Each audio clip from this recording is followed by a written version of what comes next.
Okay, so I've spent the last week just consumed with reading articles on all of the different tax havens in the world. And I'm still no further than I was when I started. Though I am versed on each individual places, local economy and what the real estate world looks like there and what it's like living there, and most importantly, the tax climate and how that, kind of plays out when you move from Canada to, say, the Bahamas.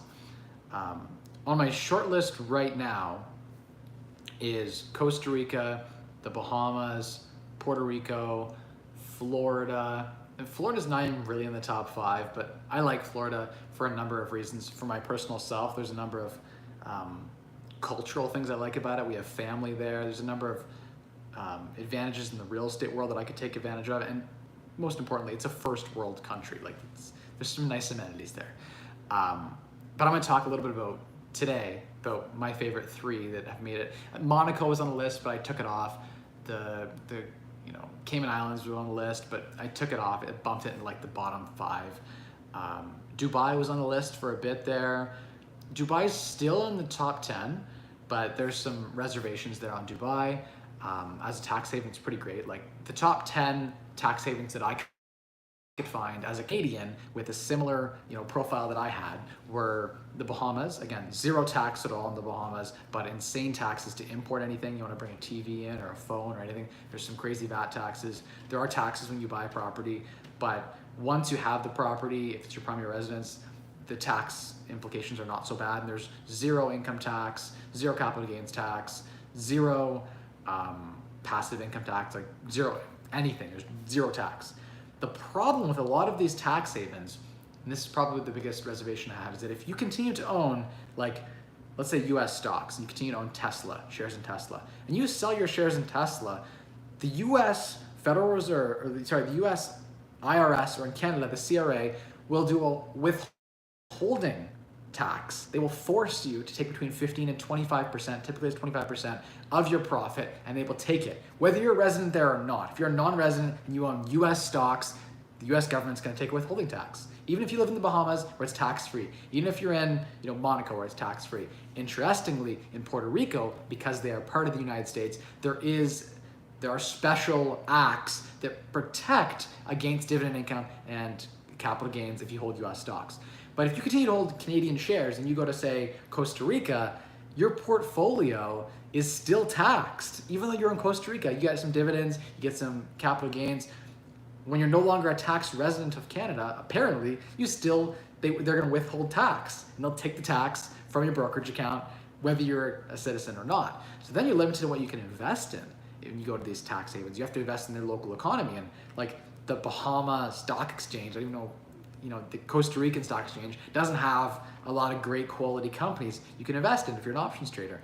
There's a higher risk profile associated with that. You could still invest. There are ways to still get exposure to US equities and to the quality equities, but there are definitely some constraints and some challenges. By the way, if you're just joining in and you don't care about Costa Rica, the Bahamas, tax havens, going somewhere warm for the winter, you don't care about any of that stuff, cool. Shoot your shot in the bottom with a comment about real estate or personal finance. I'll probably still get to your question today anyway, so stay tuned and hang around for that. There will be a Q&A at the end where I just ram out the questions. As always, if you have something that's pertinent to the discussion, throw it in the bottom. I hopefully will see it and then respond to the comments live like I do every Wednesday for an hour, like I've done for the last 4 years now, every single Wednesday without fail, even when on holidays, even while I was on vacation. Yeah, so I will continue to speak my thoughts, and I'd be curious if other people who follow me have thoughts too that they could share, because I love getting those first person reactions or experience shares to build wisdom on places. And I also, before I would ever go somewhere, I'd spend multiple trips going to that place to make sure it makes sense. A big drawback with Monaco, though it is so close to France and Europe and it has some advantages, the cost of real estate and the cost of living in Monaco, and actually the quality of life living in a country with 30,000 people. I don't know, I think Monaco definitely, the cost of living is a huge drawback. If you like that European exposure and you have a high net worth, Monaco can get on the top of the list. It definitely is an interesting tax haven. You often hear like, you hear about Portugal or people moving to Spain. The tax, when you get reading into the tax stuff, Portugal kind of sucks. They've got their, capital gains crypto stuff going on. So you get some, if you're a crypto trader, then currently there's some pretty sweet benefits to being in Portugal. But otherwise, all other sources of income seem to be, there's relatively equivalent tax to Canada. I didn't see that much of a difference. So it's not really worth uprooting your life and moving to somewhere like Portugal or Spain. There weren't the tax benefits that I saw. Like in Canada, you can make $100,000 a year as a couple, completely tax-free. Canada is on the top 10 list of tax havens if you have a lower income. If you're ultra wealthy, Canada sucks. Like the social support, or what you call it, like the free healthcare, it's terrible here. If you're rich, you can get better healthcare in a two-tiered private system. It's great there's public healthcare, but if you're rich, it's horrible. So if you make more than $250,000 a year, Canada's not so great. The things you get for the taxes you pay are not a great trade-off. So it depends on where you are, what you're trying to do. If you're trying to have a lean fire, frugal retirement, that's a different conversation than if you're trying to, it just depends what you're trying to accomplish. Will just chimed in and says, I've been to Monaco, good place for a boat. There's a small casino. All this sounds good, but kind of meh. Yeah, I mean, the challenge with Monaco is the cost of living, right? It's like $8 million for a really nice place in Monaco. Whereas like you could go to Costa Rica and 500,000 gets you a really, really nice place. So the real estate is literally 1,000% to 10,000% more expensive. And for some people, I mean, I'm actually getting to a point where that shouldn't matter. The tax ramification should be number one. But among, like, let's say my goal is to like get to a place that has zero tax. So there's like a bunch of countries that have zero tax. Monaco's on there. Then it's like, I think on my matrix of how I'm rating things, one of them is like tax above all else. The second is like cost of living, I think is pretty important. Third is like the quality of living. Like what can you do there? Do they have fast internet? Is it a vibe you're looking for? Does there seem to be a nice expat community, or what do you feel like the crime rates are there, and how is it raising a family? All of these things kind of factor in, right? And each person's going to have a different experience. As an example, Jamaica has pretty terrible crime rate in their capital city and a lot of other places. But I've talked to people who spent a lot of time in Jamaica, and they say it's fantastic there if you're in the right areas. It's not really a tax haven. It's not even on my top 10 on my list, but I'm just saying it's very much something that's a personal experience. There isn't necessarily one size fits all. When we talk about lockdown restrictions or sort of socialist, collectivist communities, Costa Rica is on the list. Puerto Rico is on the list as like higher on the collectivist scale. Same with Dubai. They are very, very pro-vaccine, pro-do good for everyone else, sacrifice your own health at the good of the elderly, at the good of the community. It's a community first. So you'll see higher restrictions in those communities, whereas like Florida, as an example, I like Florida because you can 1031 exchange real estate. So you could delay paying tax for potentially indefinitely in real estate. So there's a play there, and I have some advantages to being in Florida. I like the Bahamas because of their proximity to the United States. Puerto Rico's far from the United States, but Bahamas is actually really, really interesting because you can take a ferry. There's multiple ferries that go from Fort Lauderdale or like Miami area to the Bahamas daily. So you just jump on a ferry, go back and forth like 45, we're talking 50 miles. They're 50 miles apart from tip to tip. That's close. Like there are cities that are further away within states, right? So being in the Bahamas, having zero tax at all, period, is interesting when you can just quickly get on a ferry or get on your private plane and fly into Miami. They have these airport communities where you have an airport in the community you live. Everyone shares, and you have like basically a device that allows you to land in your own private, airstrip. So there's some interesting pieces between traveling from say like Miami to the Bahamas. So there's some interesting synergies there, being able to get back to the first world, but not have to pay the taxes. Like Florida has no state tax, which is interesting, and that's why it's on the list. And it also has 1031 exchange, a number of other benefits. But Biden's federal tax overreaches into Florida. So there's some negatives there. You'd have to still pay federal tax, which sucks. Tax in general is horrible. If you can try to find a way to avoid that and live 6.5 months in a tax haven, 5.5 months, wherever you want in the world. If you like Canada, cool. But the key is moving your home somewhere. And that's, it's a tough decision to make. And I've been That's what I've spent most of my week doing. And of course, renovating my house. We've been tiling, we've been doing a whole bunch of stuff. If you follow along my Instagram stories, you'll see I've been dealing with that and just managing an army of different tradespeople and things like that and planning out materials for them. It's tiring. It really is. There's just a lot of things going on here, and it'd be nice to get everything wrapped up. I'm trying to sell my real estate portfolio. We have 11 or 12 properties to go now. I had 25, so I've purged more than half the portfolio, which is feeling fantastic in January. I'm getting really cashed up. I've been watching the price of Bitcoin, price of Ethereum, been watching a lot of the stocks. Today, we saw Jerome Powell, talk about, he basically juiced up the markets. That's been interesting. I think a lot of the small cap and the growth stuff right now is oversold. There's definitely some value right now out there. So if you're hungry, as of like noon today, there was a ton of value. We've seen a bit of a spike, but I think it will continue into tomorrow. If you're following companies like SAM at $4.30 a share, are now $5.30 a share and rising. I've been extremely bullish on them as they fell from like $950 a share. I've been watching them, they've been on my watch list. A number of other companies that have also, I think, reached oversold territory. So it's interesting in the stock world as well. Pivoting back to a comment here. Future Wiz says, I went to my homeland, Tanzania, and it was really nice there. Would love to retire there. Felt like a little rich boy. Yeah, Tanzania is not somewhere that is even on my top 20 list. For me, I think this is one of the things that's on like the third and fourth criteria are around lifestyle. And I actually want some of that island life. I want to be on the beach. I want to be near water. It's really important. One of my goals was to retire close to water. And I could do that in Canada. There's some of the best beaches in the world on Lake Huron near Grand Bend. The nicest beaches, beautiful sand, on the right days, beautiful clear water. Honestly, like top 10 beaches in the world, if you Google it, near Sarnia, Ontario, between Sarnia and Grand Bend. So that was my play, but now I've just grown to a point where Canada doesn't fit with my long-term goals. Like if you want to get to a goal of having like 100 million or 250 million or a billion, you're going to be taxed to hell, right?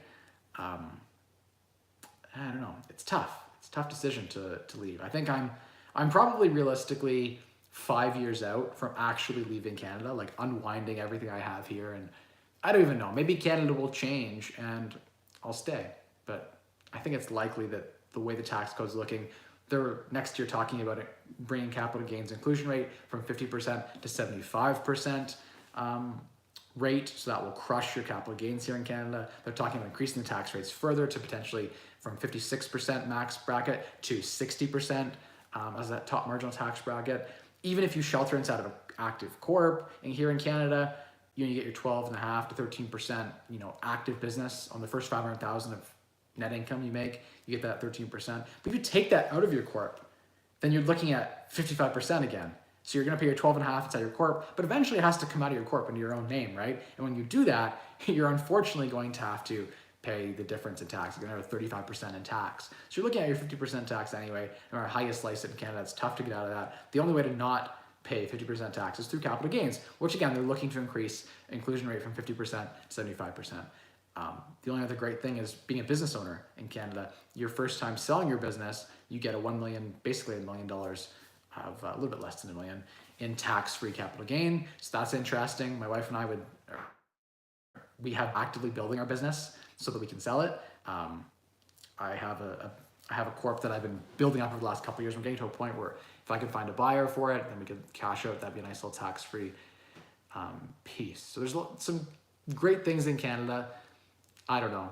I think probably I'll look to a tax haven. So if anyone has an experience and is knows someone who's pretty wealthy in Costa Rica, how are they avoiding withholding tax? Is there withholding tax on the stocks that they own? How do they have a diverse portfolio? I understand with lending, you can private lend to corporations in Canada and collect that without a withholding tax in Costa Rica. But in the Bahamas, as an example, there's no tax treaty. So if you were to private lend to someone in Canada and they use that private lending for real estate, you secured against a mortgage against their property, the government will withhold 25% of all of your interest. So if you made a deal with them and you lend to them at 10%, the government's taking 2.5%, you're getting 7.5%. So even though you live in the Bahamas in a tax-free area, you still pay tax if you invest into Canada.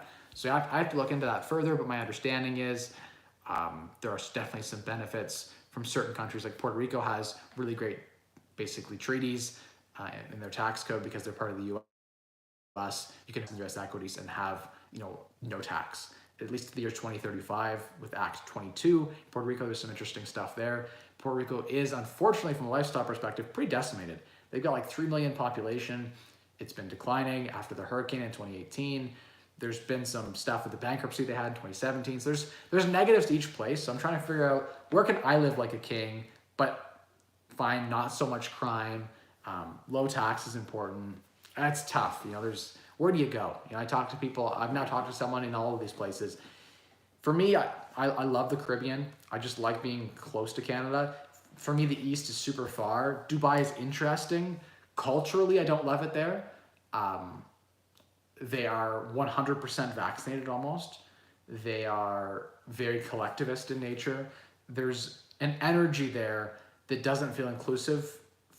And I know, I've talked to people and they say that there's no issues, but it just doesn't feel like there's an inclusive culture there for my 3 girls to grow up and my wife to feel like she can be independent. I feel like there's just, in the Middle East, there's just less of a value when you compare men to women. And so that's a bit of a challenge that she has.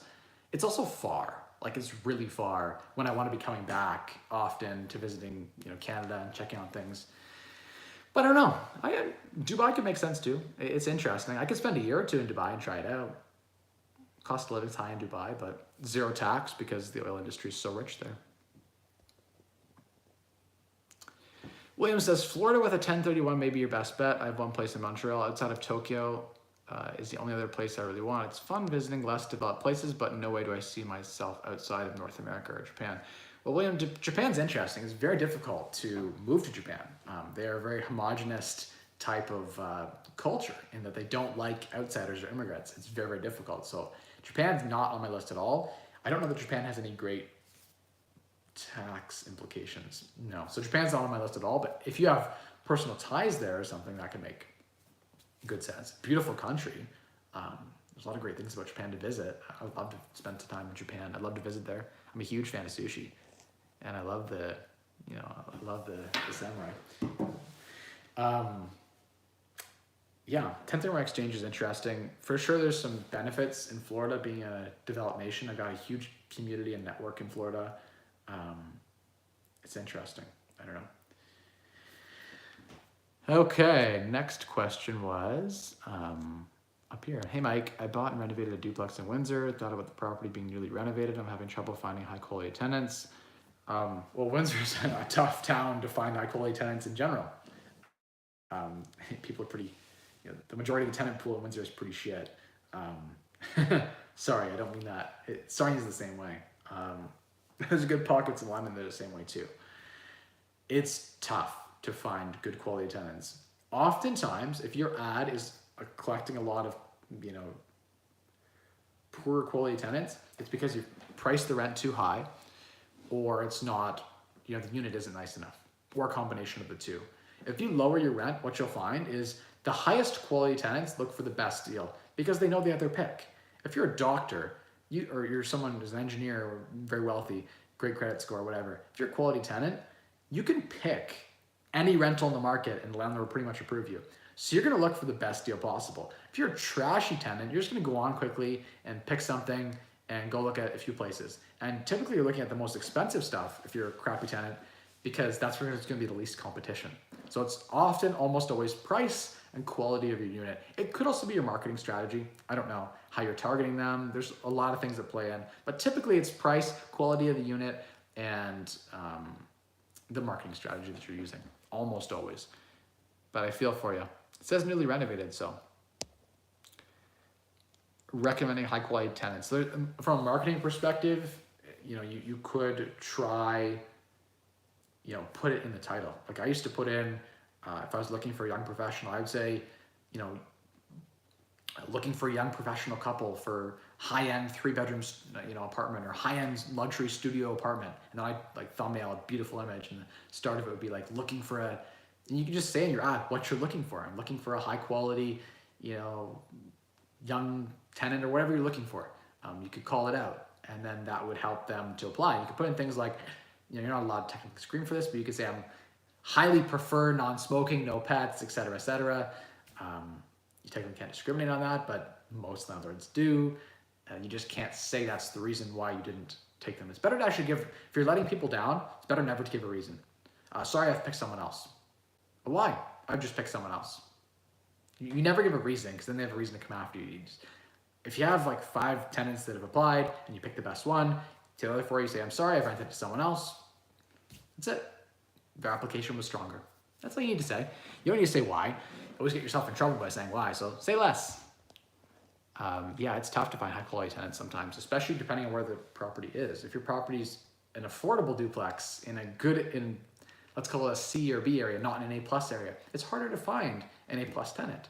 A+ tenants, they want to be in the great neighborhoods, right? So it's sometimes hard to attract. If you have a C quality property, like a cheap duplex in Windsor, probably not in the best area, right? So the trade-off is cash flow for quality. Like the A+ properties in the A+ locations, they don't have great cap rates. You don't get great cash flow from them. You make a little bit of money on them because they have good quality tenants. The ones you make a lot of cash flow from are the headache properties in the headache areas with the headache tenants. That's just the truth. There's a blend in between, but there are literally landlords I've ran into who are like, I only buy new build properties, so I have no issues in A+ locations, and I put a tenant in and I lose $100 a month, but I get mortgage pay down and everything's super easy. I have no headaches. The house is brand new, the tenants are A+, and that's why I invest in real estate. And some of those people have actually done better than people I've talked to who did the cash flow strategy, because they got insane appreciation on their property and their property stayed mint. Whereas the person with the cash flow, after 3-4 years, their property's destroyed. These scummy tenants move in and out every year, and your property's all banged up. You gotta spend $50,000 renovating it. Whereas the new build house looks just as good as it did before. So it depends. You can find good quality tenants for the crappier properties by fixing the property up and trying to gentrify the street. But you can only do so much. Everyone knows east of Adelaide is EOA. I know there's some parts of EOA that are okay, like the Old East Village. It's still trash if you compare it to the posh neighborhoods in London. You're gonna have a worse tenant. You can still find good tenants, but it's just gonna be on average a lower quality tenant. So it is what it is. Okay, next question. That one was kind of off topic of the Puerto Rico, Costa Rica stuff, but hell, we'll go through everything tonight. Tristan says, Mike, are you considering a hybrid living situation, like 5 months in Canada, 7 months out of Canada, or are you also considering permanent move out of Canada? Tristan, I'm considering everything right now. I have made no decisions at all about what I'm gonna do. A part of me wants to just move and never come back to Canada. Another part of me is like spend 6.5 months in a tax haven and then leave during hurricane season and come back here to spend time with family. I will continue to visit Canada forever because I have family and friends here and I have deep roots. I love a lot of people in Canada. I love Canada. I just hate their tax code. The political climate is horrible. There's some negatives going on in Canada right now. And so it's tough. It's really, really tough to decide. Costa Rica had been on my top 10 list for a long time. Puerto Rico's floated in and out. The Bahamas is interesting because of its proximity to Florida and it being a tax haven. And there's some interesting pieces between Canada and the Bahamas, like on, if I wrote a book, writers and musicians and media people basically who get any royalties of any kind. So YouTube as an example, if you're a writer and you write a book, you move to the Bahamas, you can sell that book in Canada and basically conduct business in Canada tax-free and collect that into the Bahamas. So there's some interesting pieces between each of the countries, and it really depends on your individual circumstance. I don't know. I think an island of the Bahamas with my own private plane and my own private boat where I can, in an hour, get to Miami, that's interesting to me. It's better than living in Miami because in Miami, I'll pay tax. In the Bahamas, I'll pay no tax. So there's potentially 6 figures a year or more, and eventually as my net worth continues to grow, I'm still young, I'm still in my 20s, when I'm in my 30s and 40s and my net worth really starts to balloon, hopefully, there'll be a situation where it might be a 7-figure decision. And could I lose 7 figures a year to live in Miami versus living in the Bahamas? I think it would make sense in a lot of situations to live in a less desirable place, but live like a king. So I might have to live in a second world nation because it pays me 7 figures a year in tax savings to do it. And that's where it's hard to want to stay in Canada when you're paying, like eventually I'll be paying millions a year in tax. Millions a year is a lot of money to stay in Canada. I love Canada, but not that much. So there's, you know, I don't know. It's the same issue people have in California. You know, how do you stay when you're paying so much in taxes and you're getting so little for it? But yeah, thanks, Tristan. William, I answered that question already. Andrew says, Ford is going to force boosters in the near future. Not good. Yeah, Andrew, unless we stand up and say no. It comes down to apparently collective good. Two asymptomatic individuals, vaccinated or not, are not any different in the spread. Two asymptomatic individuals, vaccinated and not unvaccinated, there is comprehensive peer-reviewed data that says there is zero difference in transmission. Now, if the vaccinated person and the unvaccinated person have symptoms of COVID, then there's a difference in transmission. Sure, the vaccine is supposed to reduce your symptoms and therefore reduce transmission because you're not coughing as much, etc. I get that part of the argument. And effectiveness of the vax is it's 60% effective or so, right? You still will die. If you're 70 years old and you're vaccinated and you go out to dinner at a steakhouse without a mask on, you're gonna die at a higher likelihood of COVID than the 25-year-old who's unvaccinated. And you got these 65-year-old vaccinated people being like, get vaccinated, I'm safe. Here's my picture of my arm. And it's like, calm down. Calm down, Mr. Left. I get your profile pictures of you getting vaccinated. That's cool. You know, I respect your right to do that. But the data suggests you're at a higher chance of dying even with double vax. So you don't get to go to the steakhouse, period, unless you want to die. All these leftist people want to go back to normal. There is no normal. It's here forever. There's no getting rid of it. There'll always be another variant. Vaccinated or not, people continue to get COVID. A lot of the new case numbers are vaccinated, double vaccinated individuals. Yes, the severity of death is lower. The risk of death was never high. I never had a chance of dying of COVID. I had a greater chance of lightning striking me or choking on my fucking food or dying on the highway in my car. All risks I'm willing to take to live my life. I don't hide in my basement every time it rains in case I get struck by lightning. Like, for fuck's sakes, there's no data that suggests that young, healthy people need to even worry about this. It's always been about protecting the elderly and the at-risk. The way you protect the elderly and the at-risk is you separate COVID cases out of hospitals. You have COVID treatment centers. You keep your hospitals COVID-free. Then you can continue to operate. You continue to do, cancer screenings. How many people have died of cancer now? Because we can't treat them. The hospitals are overloaded because there's not enough funding. In 2018, 2019 flu season, there were no hospital beds. We were at our maximum, 99%. I heard the same shit I hear now on the news. We don't have any beds. It's a real issue. Guess what? They added no new beds, pretty much. They didn't put any funding. And then, yeah, we've got a super cold. It sucks. It is killing. The average age of death of COVID in Canada is 82. 82. The average age of death in Canada is 81. What? Like, it's horrible. I agree. It kills old people. Old people need to be very, very careful. They need to get their vaccine. If you're at-risk individual, get your vaccine. The data suggests it makes sense. If you're not, get it or don't get it. It shouldn't be mandated. There's not a lot of science to back that up. And there is real science to justify a 1% chance of adverse reaction, especially if you're a younger individual. There's a higher probability of issue getting vaccinated than getting COVID. If you're young, you should be able to choose to stay at home and get COVID. I have lots of friends who have gotten COVID now. Lots of them. I've directly, this far apart, talked with people who had COVID. I'm not afraid of it. I want COVID multiple times to build up my immunity. It's good. COVID is good for someone like me who's healthy. I can choose COVID or I can choose the vaccine. The vaccine introduces risk. COVID introduces risk. Life is full of risk. For fuck's sakes, life needs to go back to normal. I'm sorry.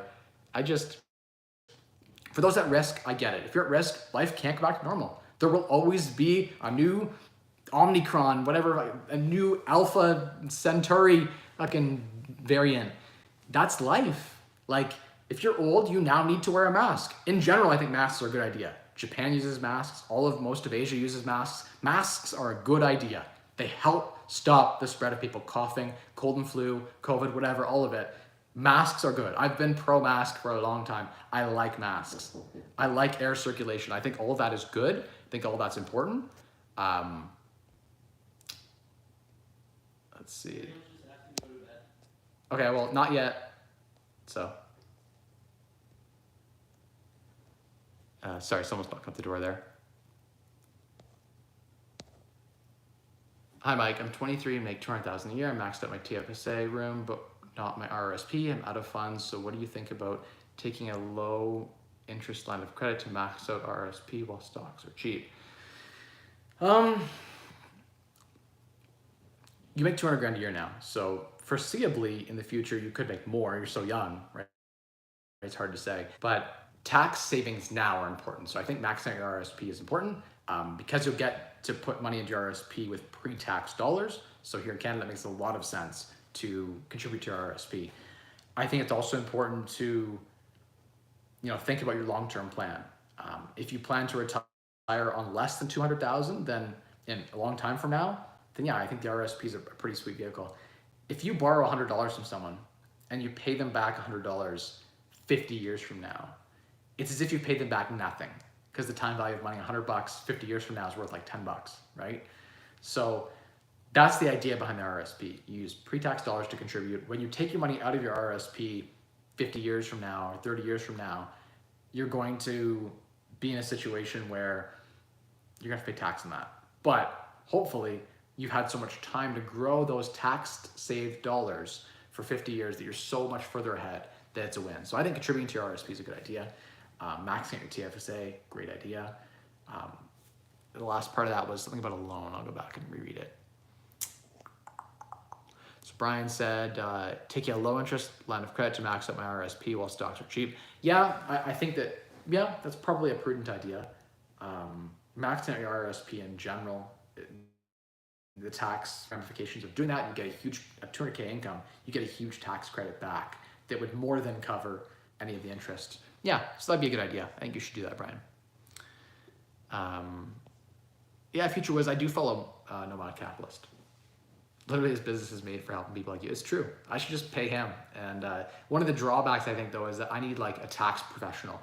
He is technically not a tax professional. He's an immigration specialist. He's been to a lot of these places, but the challenge is I really need to sit down with a tax specialist to go through this. But you're right, I should just spend some money on that and talk to an expert. William says, I don't see how taxes stay low. US takes in 4.8 trillion and currently spends 6.8 trillion. Yeah, that's a 2 trillion deficit. That's a real problem. The budgets are not balancing. Tax rates are going up. Again, more reason to want to go to a tax haven.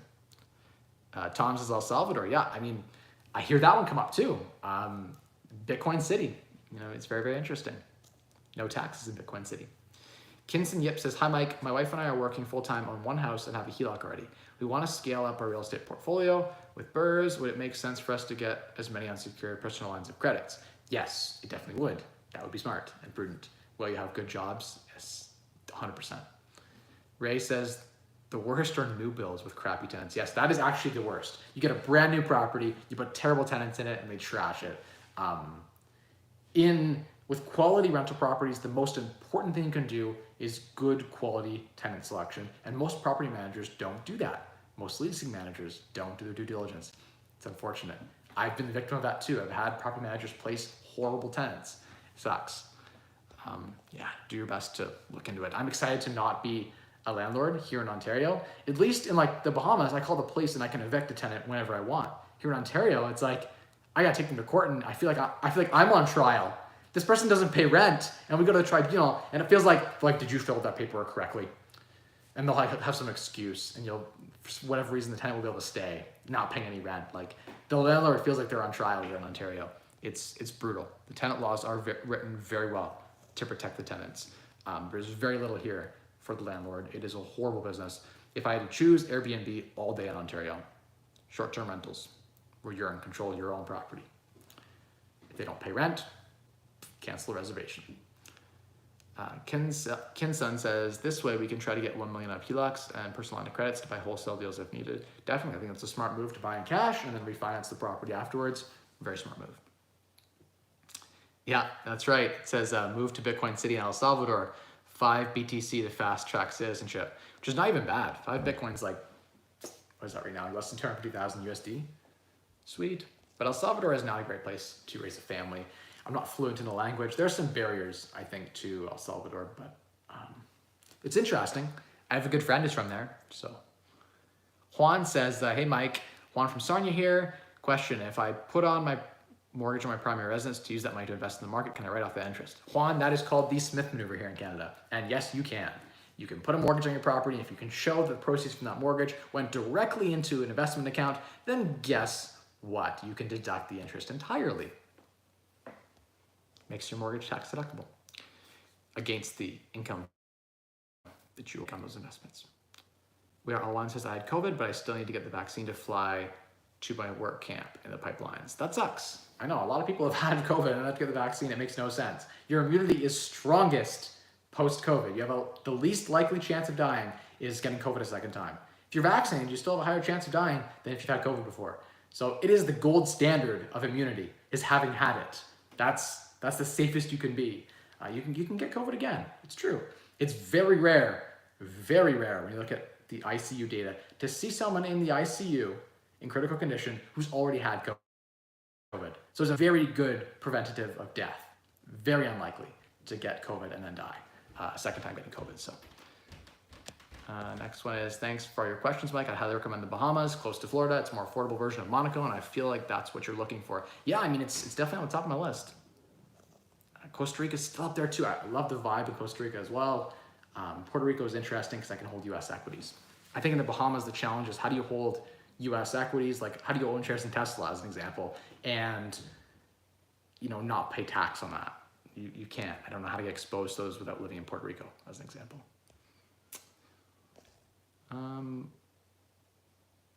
What makes you think Costa Rican people want you there? Thanks, Alex. Don't really care what people think. I think that Costa Rica in general has like 80% of its economy based on tourism and expat spending. So I think most of Costa Rica wants me there to help spend money there and develop their economy. But thank you for your trolley comment.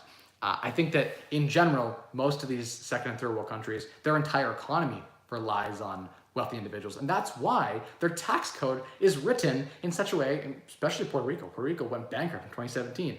The Puerto Rican people need wealthy people to come there and keep their country alive. If Canada was smart, they'd do the same thing. They'd say, hey, our tax laws are actually pushing out all the people who employ everyone, who actually run this fucking country, who work and produce at 10x the average person. I carry more than 10 Canadians worth of tax. I do 10x my contribution. To lose me would be bad. It would be smart for the government to say, hey, we don't want to lose these people. How can we attract wealth? Canada attracts enough wealth from India and China that it doesn't care, I think, about its current Canadian citizens. Vlad says, catch-22, we need higher taxes to improve Canadian healthcare. So first part of that, Vlad, I believe in a two-tiered system. I don't like a private system. I like a two-tiered system. I like to be able to, if I don't want to wait a year for cancer surgery, I should be able to go pay and have my own private healthcare. If I don't want to have a vaccine, as an example, I should be able to pay for private healthcare. If you can't afford private healthcare, yeah, then you don't get a choice. Sure, they can force and mandate vaccines. That makes more sense to protect the medical system. Mostly kidding, but we do need to fix the healthcare system for sure, or healthcare in general. It's the next area to be disrupted. I agree, Vlad. There's a lot of problems in the Canadian healthcare system. I wouldn't mind paying a little bit of tax. Like if Canada said to me like, hey, or like a bunch of people who are leaving Canada, there's a ton of them being pushed out and moving to tax havens. Like there are literally thousands of them in groups of people that are leaving Canada, like exoduses of billions of dollars.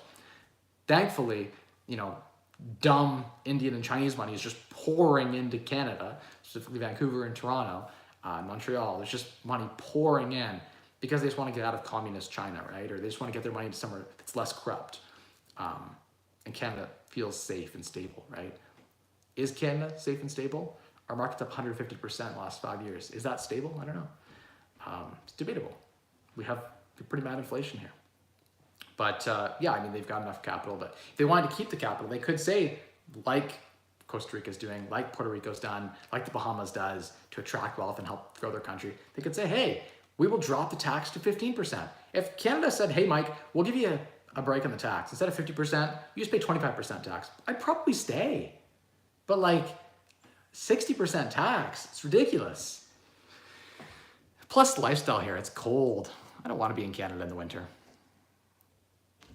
What effect will rising interest rates in 2022 have on equities in your opinion? So typically, rising interest rates have a negative effect on real estate and equities. Specifically, value stuff like dividend play stuff gets affected the most by rising interest rates. But at the same time, there could be other catalysts at play, right? In general, rising interest rates is a signal of a good economy. So typically the market's doing well when that's happening. And that's the time to let some helium out of the balloon, right? And then you lower interest rates when the balloon's deflated, so you can pump it back up, right? It's actually good for us to, raise interest rates a little bit. It will initially add fuel to the fire in real estate because people will lock in the cheap rates for 120 days. So you'll see a bunch of heat and a bunch of pressure to buy as the first rates come up. You'll see a spike in real estate. That's the time to get out, in my opinion. Is right at the time of rising interest rates or slightly after. That'll be the frothiest time. You go apply for line of credits. That's how you get them. Can you use any family ties or decent to get dual citizenship? You look wet as fuck, so you probably get an EU membership, but they are vax. Yeah, I have family in Belgium and Germany. Yeah, like we actually have family in the US too. But yeah, nowhere that's a tax haven, unfortunately. Unfortunately not. An EU passport doesn't do much for me. It's pretty much the same as Canada, unfortunately. I'd go travel to Europe. I love Europe. Spend some time there, but I wouldn't want to live there. How's the sale of the properties going? I'm interested in any of them. What's the best way to contact you? On Instagram, at Mike Rosehart, it's the best way. Half the portfolio is gone, half of it is still selling. There are tons of interested people, but I am a lazy ass seller. People are like, can I have a showing? I'm like, no. Presents an offer, look at the video tour, the pictures, whatever. We'll have a conversation, put an offer in place, then we can schedule with the property manager to get you in. It's a lot of work to let people into properties. There's a lot of people wasting my time. Selling properties is hard. I should just put them on MLS. That's what I should do. I'm gonna start doing. Just because it's so much work to sell properties. Brutal. You need to prepare them for sale too. Like, tenants are messy. You gotta get them to clean up before the showings, get pictures, and you gotta fix the little things that have built up over the last year that the property manager's missed, like a broken doorknob or a busted light switch. Tenants are hard on properties, especially students. Do you think Canada is too socialist? Harriet, yes, I do think Canada is too socialist. I like a two-tier medical system. There should be public health care for everyone. There should be, food for everyone. And I'm okay to pay something. Like they can even say, hey, 5% of your, 5% of your income put away so that there's no homelessness. Cool. 5% of your income put away so there's a healthcare system. Cool. Also cool with that. Like maybe we have a system where we pay and the poor all apply to an government insurance program that covers all the healthcare. That makes sense. And the wealthy, we pay for our own. That'd be cool. I'd be down with that. Tax rates would fall if that was the case. There'd be a lot less wastage if we had to be accountable for everything. And that each and every transaction, you had to use the insurance and you had to track it. Private systems work so much better. When people work as private individuals versus working for the government, so much more gets done. Unfortunately, it's just the nature of human beings. I thought growth was more negatively affected by rising interest rates than value. It depends. It depends. With rising interest rates, people tend to flock out of dividend stocks and they tend to look to, like, if you can make 7% on a savings account promotion, then why would you hold bank stocks at 4% dividends, right?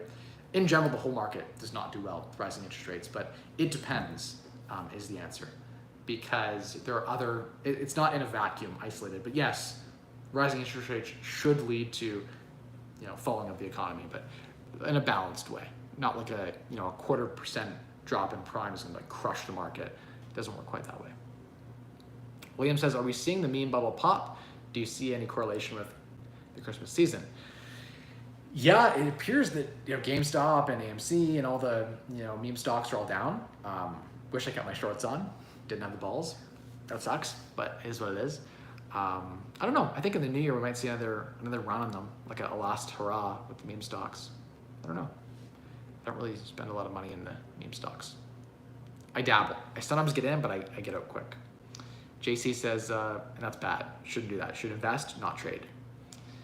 JC says, hi Mike, I'm a new investor and wanted to start with an ETF like BGRO. Would you still recommend IBKR for someone who won't be involved in active trading right away? Yeah, I think IBKR is the best because of the margin. So you can go buy double what you have in your account and still have lots of margin left over and borrow like 1.5% interest, which is prime minus 1%. Whereas Questrade, if you were to borrow a margin, it's like 6% interest, way higher, like 500% higher. I have to check the actual numbers. It might be like 4% now. I don't know. But it's a lot higher is the point. IBKR is by far the cheapest. Ray says, hey Mike, I love your style. You know your worth and don't seem to have a problem telling people. I love how you're honest and speak your mind. You don't see much of this nowadays. Hey, thanks. Appreciate that comment. Yeah, I mean, it helps to not have a boss and not have any investors and anyone to please. I can say what I want. There are no strings, like, not a puppet. Just say what I feel. I am interested in looking at data though. People send me data on both sides of this. Like I get a lot of people sending me data, like in Dubai, deaths are down. I was looking at a friend of mine, I don't know if Will's watching, but sent me some stuff today and said, you know, look at the vaccination rates in Dubai, almost 100%. And look at the number of deaths is way down. Dubai is doing something right with nearly 100% vaccination rate. Interesting, you know? I've also seen data that says that if you're vaccinated, look at the hospitals now. Vaccinated people are dying still. So it's not perfect. It's not even that deadly, really, for young, healthy people. But it does save old people's lives. That's true, and especially people who are at risk, who have like asthma and health issues. The vaccine's necessary. I'm happy we have one. Anyone who wants one should get one. Daniel says, was there ever a situation when you were scaling that you went above 80% loan to value to get access to capital? Yeah, there were points where I did that. Almost always though, with the bank, I was 80% loan to value. And then I would borrow unsecured or lines of credit, stuff like that. It's a lot cheaper to go 80% loan to value. Mr. Pipton says, how do you borrow against your IBR K account? You have to set up a margin account and then you can borrow the money from it. Like if you had a long-term portfolio and you want to borrow against it to use the cash elsewhere. Okay, yeah, then you just set up a margin account with them.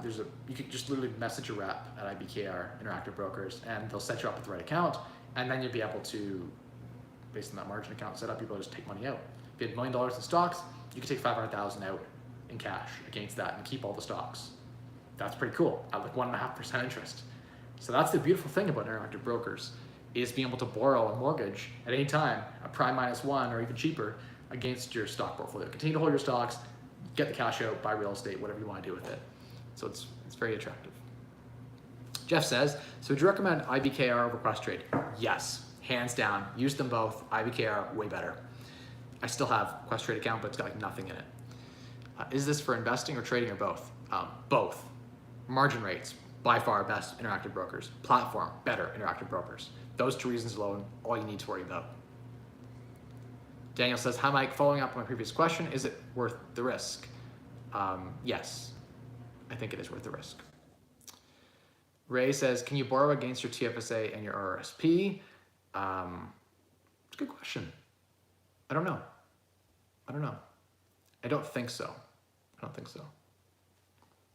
I think legally you can't borrow against Tfsa. I had heard somewhere that you could borrow in another account against the Tfsa. I don't know. Rrsp you can, I think. The borrowing I do is mostly unregistered in my corp, so I'm not sure. You have to fact check that. Google would be a better answer.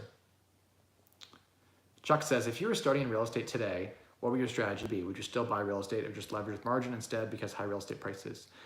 No, Chuck, I would still use, if I was starting at zero, I would definitely use real estate. I would get connected into the ground and I'd start wholesaling. That'd be where I'd start. I'd find just locking up properties in MLS that were good properties. There are 1 in 10 properties in MLS that sell are undervalued. Sometimes people underpriced and they multiple offers, doesn't get to where it should. Sometimes it's mispriced and they accept your firm offer right away. Lots of stuff you can get off market too, but on market there's a lot of deals too. If you're quick and you don't wait, like the offer day shit when there's like 20 offers, that doesn't usually work out. Sometimes it can if there's like 1 or 2 offers, just depends. You don't want the super hot properties, you want the properties with like a little bit of interest, but not like super cold and stale. Sometimes the stale stuff can lead to good deals too, but definitely real estate, because you can go put 20% down and then I can increase the value of the property 20%. If I do that, my down payment's increased 100%, right? So where can you get 100% return with almost no risk? Real estate's the only way I know.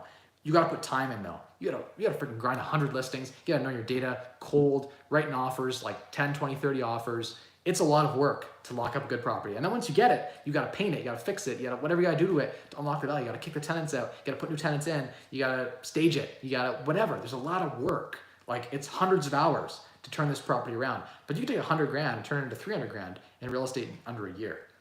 I can't do that in the stock market at the same risk level. So it's just is what it is. All right. I gotta go put my daughter to bed here. I know I'm gonna end the stream early tonight. Sorry about that, guys. She's not feeling that great, so I gotta deal with this. How do you know what's hot? Chuck, look at the data. Look at the data. Sometimes the property is priced 100,000 under market and it goes 90,000 over asking, and it's an amazing deal. Because if you look at the comparables in the area, it's a great price. Happens all the time. People underpay in multiple offer situations. Happens. People underprice listings. Happens. Know your data. You can show me a house and I know whether it's overpriced or underpriced right away. Just call. Call 50, 100 agents. Hey, did everything coming on the market the next week? I'd love to take a look at it before it hits the market. Get into these properties. If they bring their buyer a full price offer or a dollar over asking, they look good. They sold the property over asking. A lot of buyers don't know the value of their property. They'll take the full price offer. The agent has a fiduciary duty to present the offer to the client, and the client doesn't always know. And the agent just wants to get a commission. So more often than not, MLS is a great source of deals. In the wholesale market right now, a lot of these wholesalers have such robust buyer lists that you're overpaying. You're better to go on MLS sometimes than through these wholesalers. So it just depends. But there are deals everywhere. And the market is inefficient as hell in real estate. There are lots of properties that sell. The prices are like, there's a price band on properties, and you can buy low and sell high, 100% real estate. You can unlock value. You're in control. It's like you can buy a stock, but then you have a way you can just crank up the earnings. Imagine if you could buy a stock and be in control. You can't control management, unfortunately, when you buy stocks. It's a more passive approach. You don't get as high of a return. But for someone like me who doesn't want to put the time in to real estate, I can make more. If I put no time in my real estate portfolio, my managers run my properties like shit, the cash flow goes down, the depreciation is higher, so it offsets appreciation. My real estate portfolio doesn't do as well if I don't watch it and invest my time into it. But my stock portfolio, I spend 5 minutes a day, I get similar returns to real estate without spending the time. So from a time perspective, stocks with leverage are better for me. That's where I'm at in my journey. If you have some capital, you could be in the same place in your journey. If you have no capital, real estate makes a lot of sense. It's a great way to build wealth. It's a business. It's like a full-time job if you do it well. It is what it is. It's a great way to build wealth safely. It's hard to lose money in real estate. If you're smart about it, it's hard to lose money. It's a lot safer than buying, AMC that goes from 50 bucks a share down to 15 or 20, right? Okay, I gotta go. Thank you everyone for watching so much. I appreciate everyone joining in tonight. And for those watching the replay, jump in the comments and say hi. I like to know that you're watching and you're in the comments. It means something to me, and just give that a thumbs up. Tap the like button for me, and reach out on Instagram at Mike Rosehart. And of course on Facebook at Mike Rosehart, where I am verified. You'll see a blue check mark. That's the real me. You can follow along there too. Thanks so much everyone. And remember, the secret to unlocking a wealthier you: spend less, earn more, and maximize returns in the difference. Thanks everyone, and have a good night. See you next week.